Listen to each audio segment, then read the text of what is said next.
Okay, so that's it for attitudes. Before you go, I want to highlight a couple points that are important for real world applications of this material. So it's easy to get the impression from studying social psychology and consumer behavior that people are just like clay, and you can mold them into whatever shape you want. But actually, it turns out this is far from true.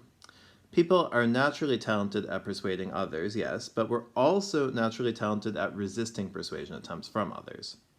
So, surprisingly, there's actually a controversy over how well advertising works. You might think it's really obvious advertising must work super well, or why would companies spend all this money on it?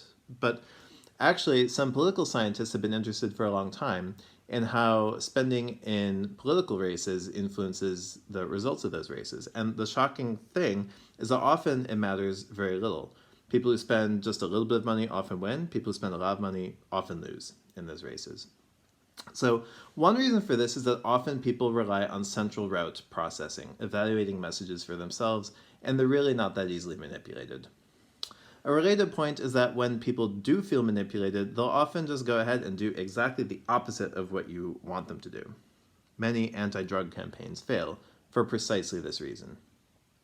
Tactics like subliminal messaging, for the most part, don't work in marketing, and these kinds of manipulation tactics often have a great deal of risk associated with them, given the small potential reward, since consumers and regulators can actually become enraged when they feel they're being manipulated.